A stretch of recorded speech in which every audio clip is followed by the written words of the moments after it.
In the bustling orbital city of Tessara 9, where sleek cruisers glided between towers of glass and steel suspended over the void, Nira Halden always felt out of place. Among the chrome corridors and glittering observation decks, people moved like they had rehearsed their lives for some cosmic theater, and everyone else was a critic.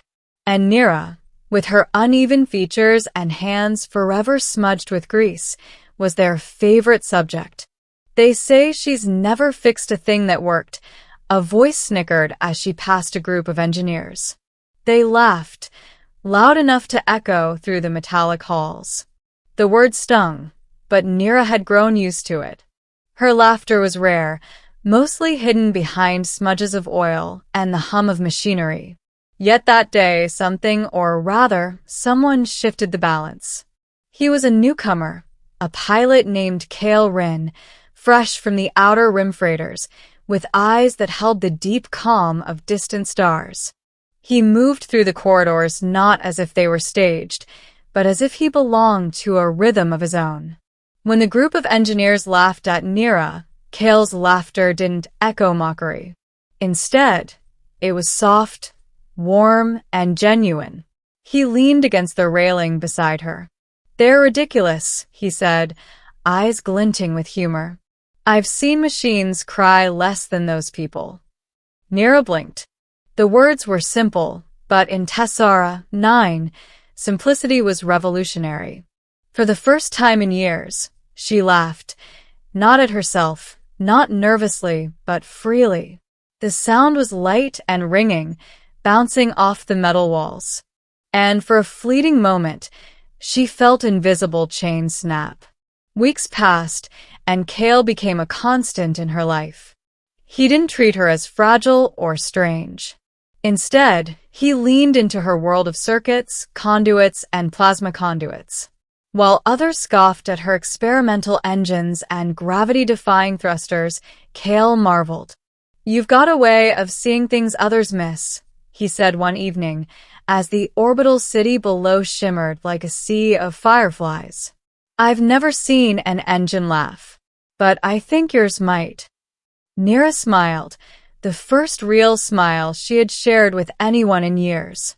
Together, they tinkered late into the orbital nights, building ships that hummed with life, engines that pulsed like heartbeats. Each laugh they shared was like a note in a hidden symphony, echoing through the corridors where mocking voices once ruled.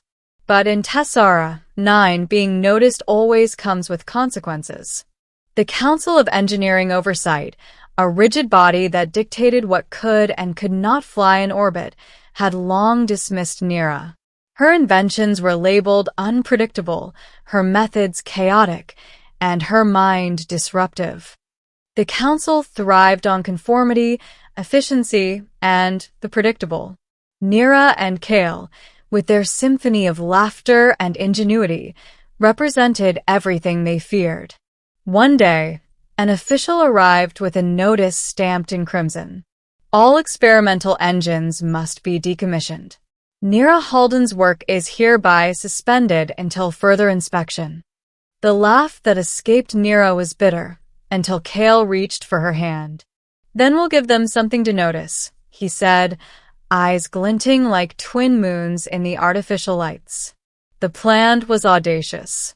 Nira had been working on a ship, the Luminera, an experimental vessel capable of folding space-time to travel between stars almost instantaneously. Its design defied every law the Council upheld. Normally, it would have been destroyed before the first test. But Cale proposed a bold act: launch it anyway, without Council approval.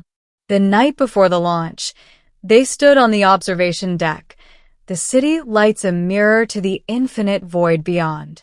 "What if they stop us?" Nira whispered, doubt gnawing at her resolve. Cale laughed, not mockingly, but like a shield against fear. "Then they'll only see what they couldn't understand. And maybe the stars will help us show them." With that, they worked through the night. Engines were adjusted, circuits refined, laughter echoing through the ship like a secret song. By dawn, The Luminara stood ready, a gleaming marvel of silver and gold, humming with the promise of impossibility. The launch was nothing short of revolutionary. As the Luminara lifted off from Tessara 9's orbital docks, the city froze. The council watched in horror and fascination, cameras capturing every moment. Nira and Kale guided the ship into the void, laughter spilling into the silence of space. Then it happened. The ship entered a fold, space-time twisting around it, and vanished from the city's scanners. Tessara 9 was left in stunned silence. And for the first time, the council realized they had underestimated Nira. They didn't know where the Luminara would appear. But Nira did.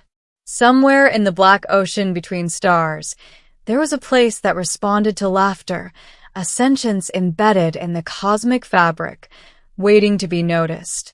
Kale gripped her hand as the stars themselves seemed to shimmer differently. "Do you feel that?" he asked. Nira nodded.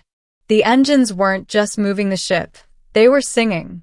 A deep, resonant frequency vibrated through the hull, as if the universe itself were laughing with them. And then they appeared.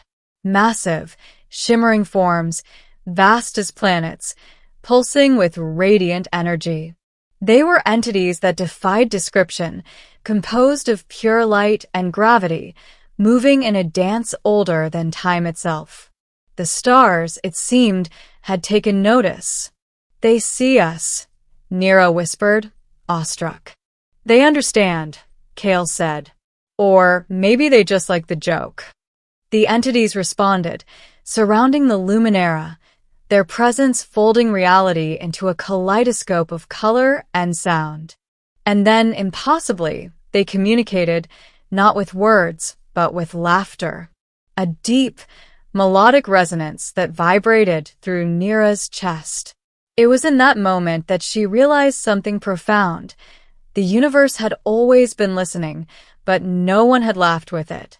No one had dared to be free in their joy, to merge wonder and curiosity without fear. And now, Nira and Kale were its heralds. When the Luminara returned to Tessa 9, the city had changed. Word of their journey spread like wildfire, though no one could explain exactly what had happened. Council members who once mocked her stood silent, awed not by the impossible mechanics of her ship, but by the courage and joy that powered it. Nira walked the corridors, Kale at her side, laughter spilling freely. And for the first time, she noticed others stopping, watching, and tentatively smiling. Some engineers even began to tinker again, inspired by her example. They laughed at her face, Kale murmured, nudging her gently as they watched a group of young engineers cluster around a failed prototype. But we laughed with her. And the stars. He looked up at the night sky, a grin spreading across his face. The stars took notice. From that night onward, Tessara 9 thrummed with a new energy. Creativity returned, not in measured, predictable ways, but in bursts of reckless brilliance. Nira continued her work, building ships that laughed, engines that sang, and designs that challenged the universe itself. And every so often, when she looked up at the vastness above, she felt the subtle shift in the cosmos, the pulse of entities who had watched, who had laughed, who had chosen to notice. It was a quiet reminder that the universe, like joy, always finds those who dare to embrace it.